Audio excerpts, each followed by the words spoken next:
नमस्कार दोस्तों, स्वागत है हमारे channel Kabira coaching centre with AD में।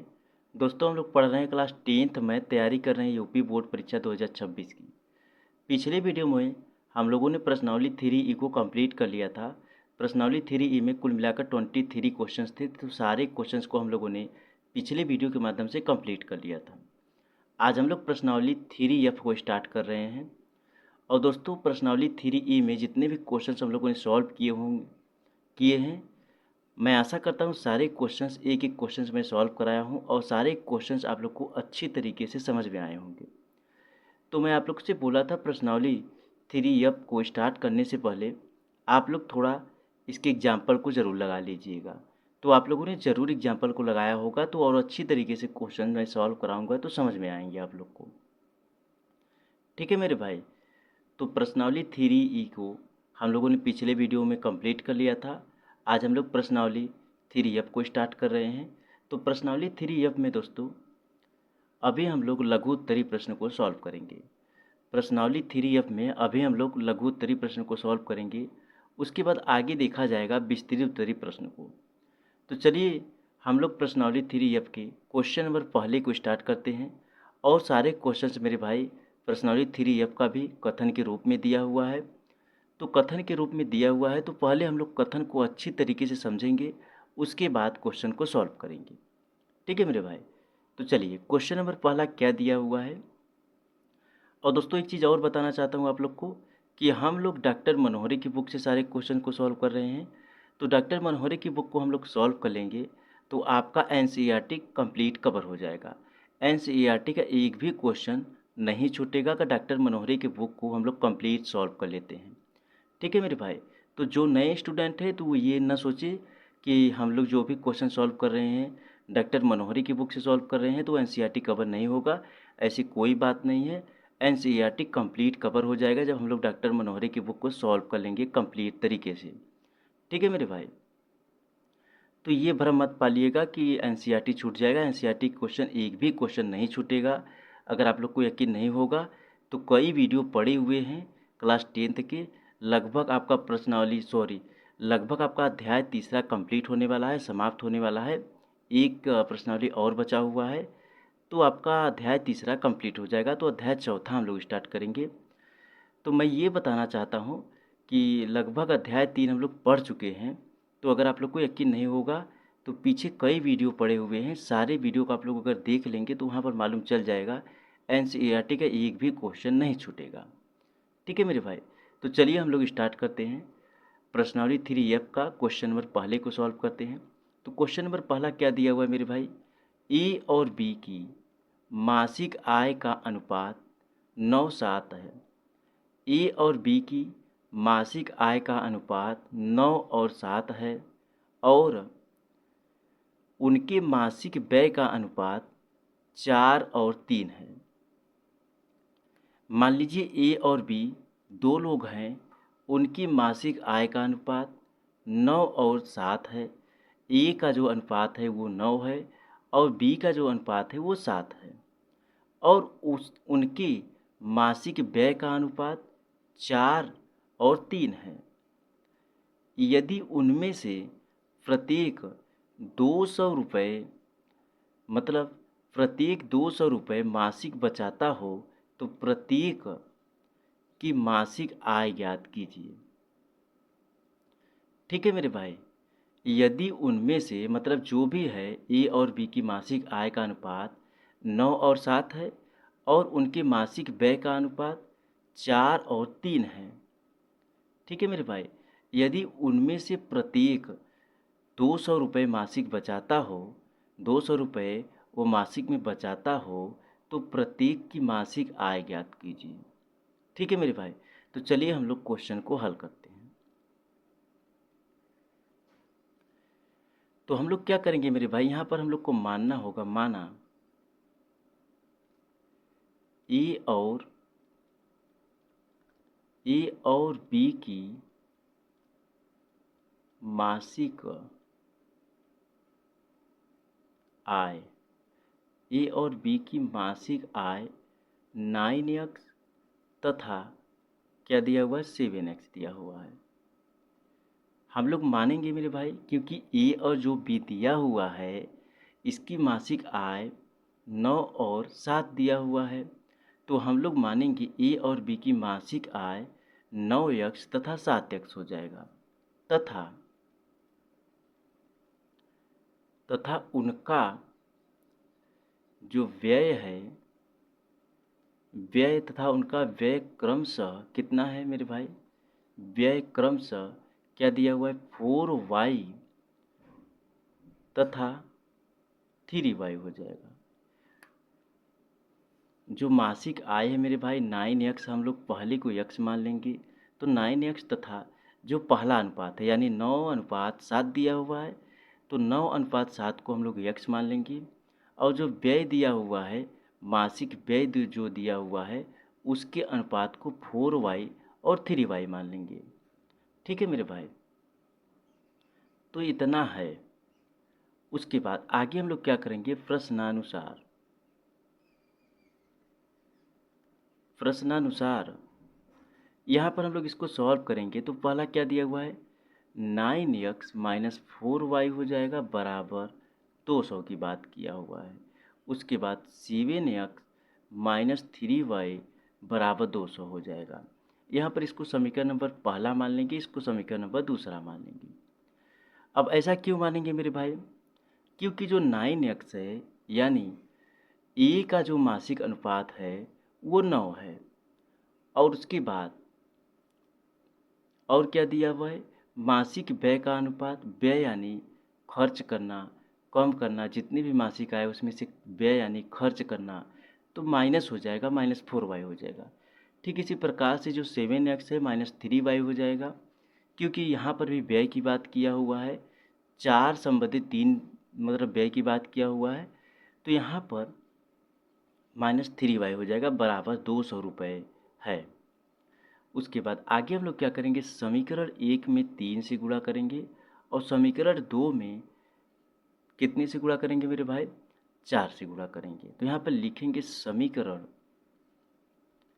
1 में 3 से तथा समीकरण 2 में 4 से गुणा करने पर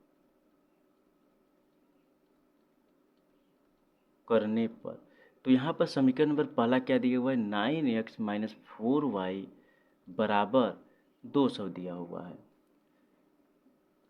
तो इसमें 3 का गुणा करने के लिए बोला है, तो हम लोग 3 का मल्टीप्लाई कर देंगे। समीकरण नंबर पहले में 3 का मल्टीप्लाई करेंगे तो 9 त्रिक 27, 27 x हो गया माइनस 4 3 12y हो गया बराबर 3 दूना 6 यानी 600 हो गया। ठीक है मेरे भाई, कितना हो जाएगा 600 हो जाएगा। उसके बाद अब आगे हम लोग क्या करेंगे, ये आपका समीकरण नंबर कौन सा हो गया, तीसरा हो गया। जैसे ही हम लोगों ने समीकरण नंबर पहले में 3 का गुणा किया, एक नया समीकरण हम लोगों ने माना, समीकरण नंबर तीसरा मान लिया इसको। अब समीकरण नंबर 2 में हम लोग 4 का मल्टीप्लाई करेंगे, तो समीकरण नंबर 2 क्या दिया था 7x माइनस 3y बराबर 200 है। तो इसमें भी हम लोग कितने का मल्टीप्लाई करेंगे, 4 का मल्टीप्लाई करेंगे। तो यहाँ पर 4 का मल्टीप्लाई करेंगे तो 7 चौक 28x हो जाएगा माइनस 4 3 12y हो जाएगा बराबर 4 दूना 8 यानी 800 हो जाएगा। तो ये आपका समीकरण नंबर चौथा हो जाएगा। कौन सा हो जाएगा मेरे भाई, समीकरण नंबर चौथा हो जाएगा, सॉरी यहाँ पे 4 हो जाएगा। तो ये आपका समीकरण नंबर चौथा बन गया। जो समीकरण नंबर दूसरा था वो आपका समीकरण नंबर चौथा बन गया, क्योंकि हम लोग समीकरण नंबर दूसरे में 4 का मल्टीप्लाई कर दिए हैं। ठीक है मेरे भाई, उसके बाद समीकरण 4 में से मतलब यहाँ पर लिखेंगे हम लोग समीकरण 4 में से 3 को घटाने पर, तो यहाँ लिखेंगे समीकरण 4 में से समीकरण 3 को घटाने पर, समीकरण 4 में से हम लोग समीकरण नंबर 3 को घटाएंगे तो समीकरण नंबर 4 क्या है 28x माइनस 12y बराबर 800 दिया हुआ है। उसके बाद समीकरण नंबर तीसरा क्या है 27x माइनस 12y बराबर 600 है। तो इसको घटाने की बात किया है तो हम लोग इसको घटाएंगे। तो 12y से 12y कट जाएगा, उसके बाद 28x में से 27x जाएगा तो सिर्फ और सिर्फ x बचेगा। 800 में से कितना 600 जाएगा तो आपका 200 बचेगा। तो x बराबर कितना आ गया मेरे भाई, x बराबर 200 आ गया। x की वैल्यू 200 आ गई है। उसके बाद ये आपका x की वैल्यू आ गई है। उसके बाद हम लोग क्या करेंगे मेरे भाई, अतः यहाँ पर आगे y की वैल्यू हम लोग नहीं निकालेंगे। y की वैल्यू नहीं निकालेंगे क्योंकि, चलिए मैं सॉल्व करता हूँ तो आप लोग को समझ में आएगा। अतः वहाँ पर मैं आप लोग को बता दूंगा y की वैल्यू क्यों नहीं निकालूंगा। ए की मासिक, अतः ए की मासिक आय जो है मेरे भाई, कितना हम लोगों ने माना था, 9x माना था। तो x के स्थान पे कितना रख देंगे मेरे भाई, 200 रख देंगे। तो कितना हो जाएगा, 9 दूना 1800 हो जाएगा। कितना हो जाएगा मेरे भाई, 1800 रुपया हो जाएगा। अब x की वैल्यू इसलिए हम लोग नहीं निकालेंगे मेरे भाई क्योंकि ए और बी की मासिक आय की बात किया था। चलिए हम लोग क्वेश्चन में मैं दिखाता हूँ। मैं देखिए क्वेश्चन में ए और बी की मासिक आय निकालने के लिए बोला था, तो हम लोगों ने x की वैल्यू को निकाल लिया।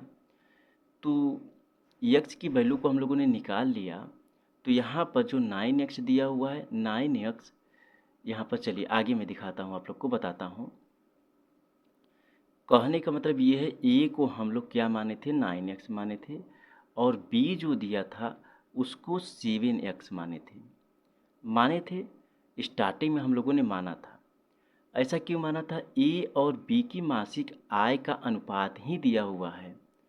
क्या दिया था क्वेश्चन में, ए और बी की मासिक आय का अनुपात क्या दिया था, 9:7 दिया था। तो ए की मासिक आय, इसमें क्वेश्चन में यही पूछा था, तो प्रत्येक की मासिक आय ज्ञात कीजिए।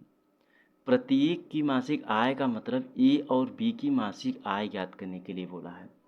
तो ए की मासिक आय क्या हो गया, 9x हम लोगों ने माना था। तो 9x, x की वैल्यू आ गई है। तो यहाँ पर 9 × 200 हम लोगों ने कर दिया तो 1800 आ गया। कहने का मतलब ये है मेरे भाई, ए और बी की मासिक आय ज्ञात करने के लिए बोला था, ना कि x और y की वैल्यू ज्ञात करने के लिए बोला था। अगर यही क्वेश्चन में बोला होता x और y की वैल्यू ज्ञात कीजिए या समीकरण को ज्ञात कीजिए, तो हम लोग x की वैल्यू को ज्ञात कर लिए, उसके बाद समीकरण नंबर पहले या दूसरे में रख देते तो आपका समीकरण नंबर y की वैल्यू ज्ञात हो जाता है। तो यहाँ पर x और y की वैल्यू ज्ञात करने के लिए नहीं बोला है, ना ही किसी समीकरण को सॉल्व करने के लिए बोला है। यहाँ पर ए और बी की मासिक आय की बात किया है। तो ए की मासिक आय 9x हम लोगों ने माना था, और यहाँ पर फिर आगे हम लोग लिखेंगे बी की मासिक आय। तो लिखेंगे यहाँ पर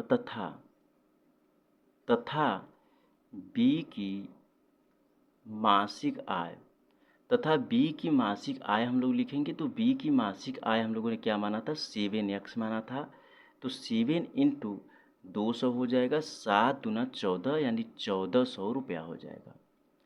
तो क्वेश्चन में यही पूछा था, प्रत्येक की मासिक आय ज्ञात कीजिए। प्रत्येक की मासिक आय का मतलब ए और बी की मासिक आय की बात किया था। तो ए की मासिक आय हम लोगों ने ज्ञात किया, 1800 आया हुआ है, और बी की मासिक आय कितना आया हुआ है, 1400 रुपये आया हुआ है। तो ए और बी की मासिक आय ज्ञात हो गई।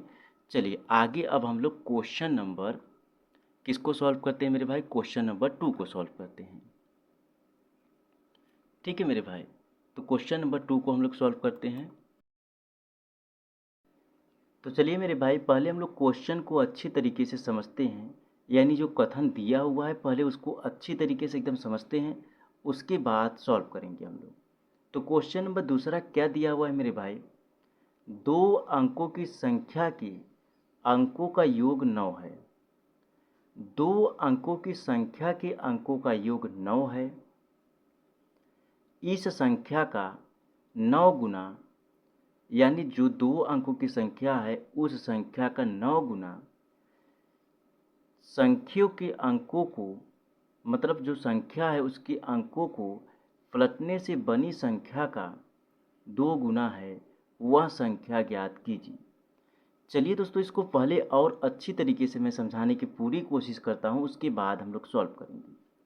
तो यहाँ पर 2 अंकों की संख्या का बात किया है, तो यहाँ पर 2 अंकों की संख्या दिया हुआ नहीं है, तो हम लोग मानेंगे, क्या मानेंगे मेरे भाई, 2 अंक x प्लस वाई मान लेंगे। x प्लस वाई बराबर 9। 2 अंकों की संख्या का योग 9 दिया हुआ है, योग यानी जोड़। तो पहली अंक जो है हम लोगों ने x माना और दूसरी अंक को y माना, तो 2 अंकों की संख्या का योग 9 हो गया, x प्लस वाई बराबर 9 हो जाएगा। पहले मैं आप लोग को ऐसे ही समझा रहा हूँ, जब क्वेश्चन सॉल्व कराऊंगा तो और अच्छी तरीके से समझाऊंगा। तो 2 अंकों की संख्या के अंकों का योग 9 हो गया, इस संख्या यानी दोनों संख्या का 9 गुना। तो आगे जब सॉल्व कराऊंगा तो मैं दोनों संख्या का जो 9 गुना बोला हुआ है, इस संख्या का 9 गुना यानी दोनों संख्या का 9 गुना कब होगा, जब क्वेश्चन सॉल्व कराऊंगा तो वहाँ पे समझाऊंगा कि दोनों संख्या का 9 गुना कैसे होगा। उसके बाद आगे क्या बोला है, संख्या, यहाँ पर जो दिया हुआ है संख्यों यानी दोनों संख्यों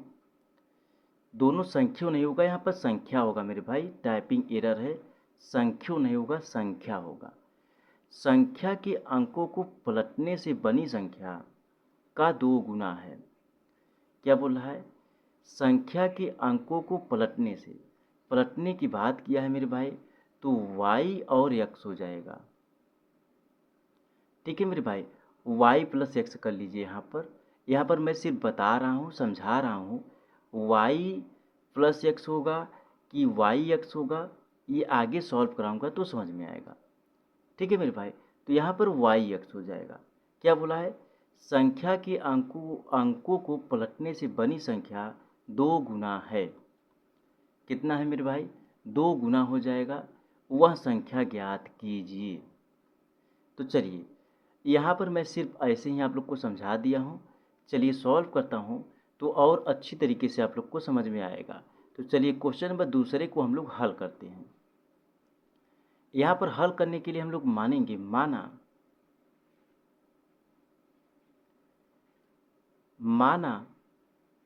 संख्या का इकाई अंक। दोस्तों यहाँ पर इकाई और हम लोग दहाई मानेंगे। ठीक है मेरे भाई, इकाई और दहाई मानेंगे, तो माना संख्या का इकाई अंक y हो जाएगा। उसके बाद तथा यहाँ पर संख्या का दहाई अंक जो है मेरे भाई, दहाई अंक x हो जाएगा, क्योंकि संख्या का इकाई अंक हम लोग y माना और संख्या का दहाई अंक हम लोगों ने x माना। तो उसके बाद यहाँ पर दोस्तों इकाई और दहाई में समझाता हूँ आप लोग को। यहाँ पर संख्या के अंकों को पलटने से जो बनी संख्या है, इसको मैं पहले समझा रहा हूँ। उससे पहले मैं इकाई और दहाई को समझाता हूँ। देखिए दोस्तों, x और y मान लीजिए। कहने का मतलब x y हम लोग मान लेंगे, और इकाई को हम लोगों ने y माना है और दहाई को हम लोगों ने x माना है। तो यहाँ पर x और y करके मैं समझाता हूँ। तो यहाँ पर जो y वाली संख्या है, इसको y इंटू 1 करेंगे इकाई, यानी 1 की i मतलब पहली इकाई। ठीक है मेरे भाई, तो इकाई बराबर इतना क्या हो जाएगा, y ही हो जाएगा। ठीक इसी प्रकार से जो y दिया हुआ है, जो x हम लोगों ने माना है, ये दहाई माना हुआ है, तो x इंटू कितना हो जाएगा, 10 हो जाएगा, तो 10x हो जाएगा। ठीक है मेरे भाई, संख्या का इकाई हम लोगों ने y माना, तो इकाई की बात किया हुआ है, तो यानी इकाई मतलब पहली y इंटू 1 हो गया, और दहाई की बात किया हुआ है, तो हम लोगों ने संख्या की दहाई को हम लोगों ने x माना था, तो यक्स इंटू दहाई यानी 10 का मल्टीप्लाई हो गया, 10 यक्स हो गया। इतना होने के बाद तब हम लोग क्या मानेंगे, तब जाकर हम लोग मानेंगे संख्या बराबर, तब जाके हम लोग मानेंगे संख्या बराबर 3x प्लस वाई हो जाएगा। ठीक है मेरे भाई, क्या हो जाएगा, 3x प्लस वाई हो जाएगा। अब आगे हम लोग क्या सॉल्व करेंगे, प्रश्नानुसार, प्रश्नानुसार।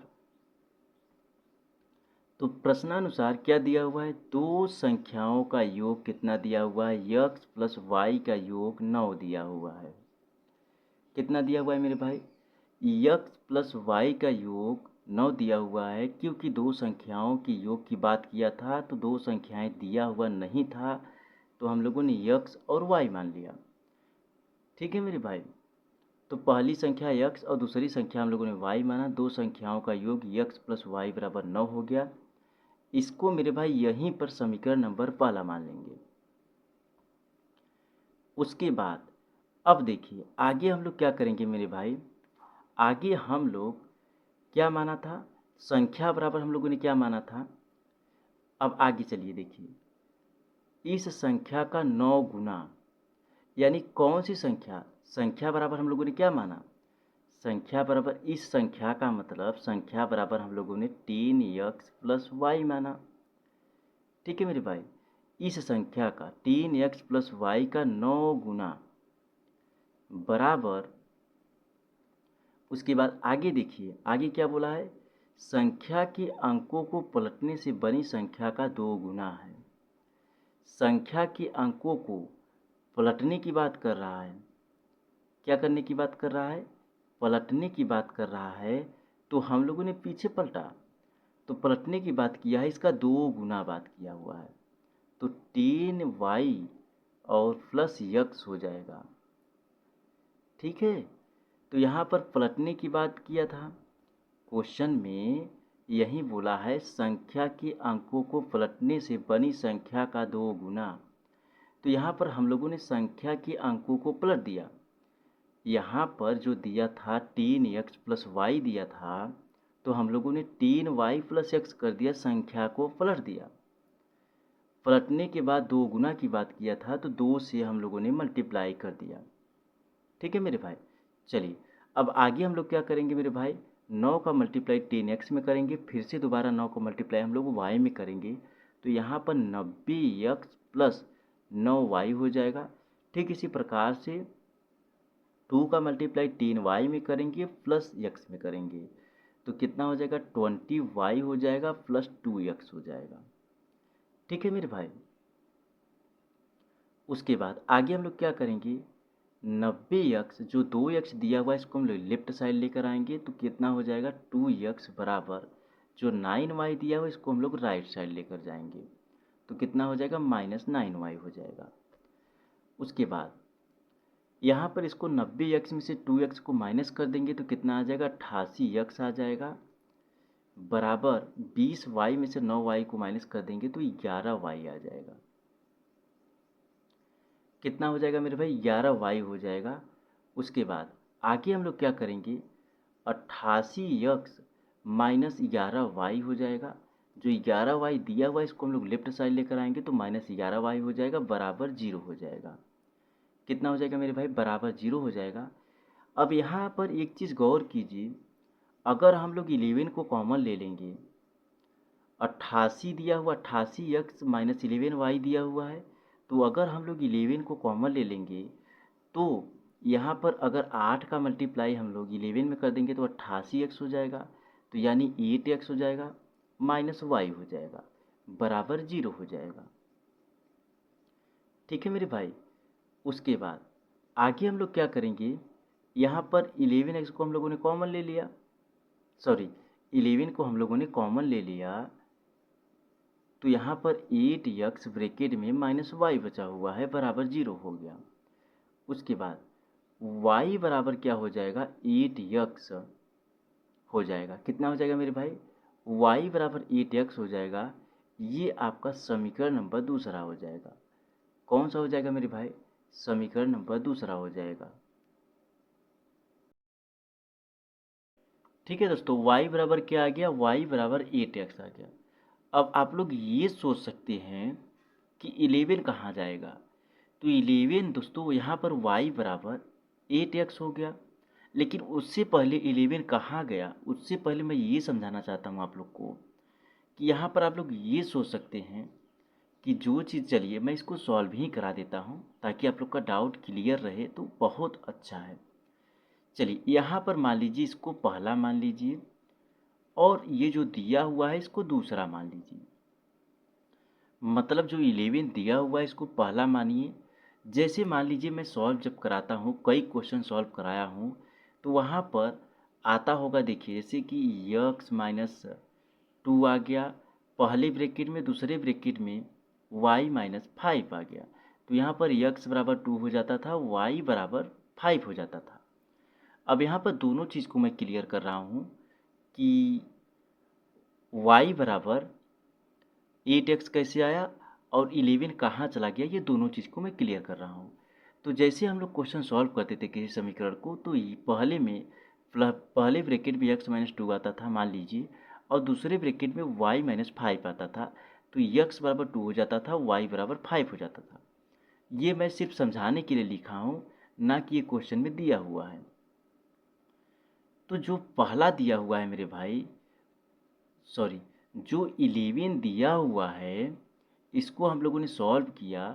यहाँ पर 88x माइनस 11y दिया था, तो हम लोगों ने 11 को कॉमन ले लिया, तो बचा 8x माइनस वाई बचा बराबर 0 बचा। तो यहाँ पर 11 को पहला मान लेंगे और इसको दूसरा मान लेंगे हम लोग। ठीक है मेरे भाई। तो 11 जो दिया हुआ है, ना ही प्लस में 11 के प्लस में कुछ दिया हुआ है और ना ही 11 के माइनस में कुछ दिया हुआ है। तो 11 यहीं पर ख़त्म कर दीजिए, 11 का कोई महत्व नहीं है। ठीक है मेरे भाई। तो पहला वाला जो ब्रैकेट है इसको हम लोगों ने सॉल्व किया, मतलब सॉल्व करेंगे तो ना ही x की और ना ही y की वैल्यू मिल पाएगी। तो इसको 11 को छोड़ दीजिए यहीं पर। ठीक है मेरे भाई। तो ये डाउट क्लियर हो गया होगा कि 11 कहाँ पर गया। तो अब दूसरे को देखिए आप लोग। दूसरा क्या है, 8x माइनस वाई बराबर 0 हो गया। तो यहाँ पर माइनस वाई बराबर, यहाँ पर माइनस 8x हो जाएगा। तो माइनस से माइनस जो है कट जाएगा, तो y बराबर 8x हो जाएगा। तो ये आपका डाउट क्लियर हो गया होगा, y बराबर जो 8x में लिखा था कैसे लिखा था।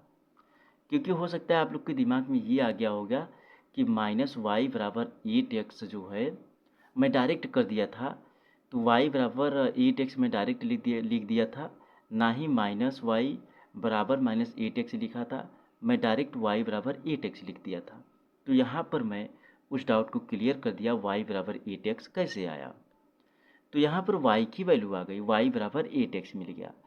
अब हम लोग क्या करेंगे मेरे भाई, y का मान जो है समीकरण नंबर किस में रखेंगे, 1 में रखेंगे। ठीक है मेरे भाई। तो यहाँ पर लिखेंगे y का मान समीकरण 1 में रखने पर, y का मान समीकरण नंबर 1 में रखने पर, तो समीकरण नंबर हम लोगों ने पहला क्या माना था मेरे भाई, समीकरण नंबर पहला हम लोगों ने क्या माना था मेरे भाई, समीकरण नंबर पहला चलिए देखते हैं हम लोगों ने क्या माना था। x प्लस वाई बराबर 9 माना था। क्या माना था मेरे भाई, x प्लस वाई बराबर हम लोगों ने 9 माना था। तो y के स्थान पे हम लोग क्या रखेंगे, 8x रखेंगे बराबर 9। तो x प्लस 8x कितना हो जाएगा मेरे भाई, 9x हो जाएगा बराबर 9 हो जाएगा। तो यहाँ पर x बराबर 9 अपॉन में 9 हो जाएगा। तो 9 से 9 कट जाएगा, x बराबर 1 हो जाएगा। तो x की वैल्यू कितनी आ गई मेरे भाई, x की वैल्यू 1 आ गई और y की वैल्यू क्या आई थी, 8x आई थी। अब हम लोग आगे क्या करेंगे, x का मान समीकरण नंबर 2 में रखेंगे। तो यहाँ पर लिखेंगे मेरे भाई, x का मान समीकरण 2 में रखने पर, x का मान हम लोग समीकरण नंबर 2 में रखेंगे तो समीकरण नंबर 2 क्या हम लोगों ने सॉल्व किया था? समीकरण नंबर 2 यहाँ पर इसको समीकरण नंबर 2 में मानना भूल गया था, मैं बताना भूल गया, इसको समीकरण नंबर 2 मानना पड़ेगा हम लोग को। तो y बराबर 8x है। समीकरण में दूसरा क्या है? y बराबर 8x है। तो x के स्थान पे हम लोग किसको रखेंगे? 1 को रखेंगे। तो क्या हो जाएगा? y बराबर 8 हो जाएगा। कितना हो जाएगा मेरे भाई? y बराबर 8 हो जाएगा। कहने का मतलब ये है x बराबर 1 और y बराबर 8 आ गया। ठीक है मेरे भाई, x बराबर 1 और y बराबर 8 आ गया। उसके बाद ये क्वेश्चन सॉल्व हुआ। उसके बाद क्वेश्चन में और क्या पूछा था? कुछ और पूछा था, चलिए हम लोग उसको भी देखते हैं। सब कुछ करने के बाद पूछा था वह संख्या ज्ञात कीजिए, मतलब वो संख्या हम लोग को ज्ञात करना है। तो वह संख्या ज्ञात करने के लिए हम लोगों ने क्या माना था? संख्या बराबर क्या माना था? संख्या बराबर 3x प्लस वाई माना था। संख्या ज्ञात करने के लिए बोला था, मतलब वह संख्या ज्ञात करने के लिए बोल रहा है, तो हम लोगों ने संख्या बराबर 3x प्लस वाई माना था। कहने का मतलब दो संख्या की बात किया था, x प्लस वाई बराबर 9। तो संख्या की इकाई और दहाई हम लोगों ने माना था। ठीक है मेरे भाई, तो संख्या की इकाई को हम लोगों ने y माना था और संख्या की दहाई को हम लोगों ने x माना था। तो दहाई मतलब 3x हो गया और इकाई मतलब y बस हो गया। तो उसके बाद x बराबर हम लोगों ने क्या ज्ञात किया है? x बराबर हम लोगों ने 1 ज्ञात किया हुआ है। x बराबर हम लोगों ने 1 ज्ञात किया हुआ है, तो x के स्थान पे हम लोग 1 रख देंगे। और y बराबर हम लोगों ने 8 ज्ञात किया है, तो y के स्थान पे हम लोग 8 रख देंगे। तो 10 का मल्टीप्लाई 1 में करेंगे 10 आ जाएगा प्लस 8 हो जाएगा, तो बराबर 18 18 हो जाएगा। तो ये 18 आपका राइट आंसर हो जाएगा। जो बोला था क्वेश्चन में वह संख्या ज्ञात कीजिए, तो 18 ही वह संख्या है जो क्वेश्चन में बोला था, यही राइट आंसर हो जाएगा। ठीक है मेरे भाई, तो क्वेश्चन नंबर 1 एंड 2 हम लोगों ने प्रश्नावली 3F के क्वेश्चन नंबर 1 एंड 2 को सॉल्व कर लिया और दोनों क्वेश्चन एकदम अच्छी तरीके से मैं आप लोग को समझाया हूँ और ज़रूर समझ में आए होंगे। मिलता हूँ फिर से एक नए वीडियो में, तब तक क्वेश्चनों को रिवाइज कीजिए, अच्छी तरीके से समझिए। धन्यवाद।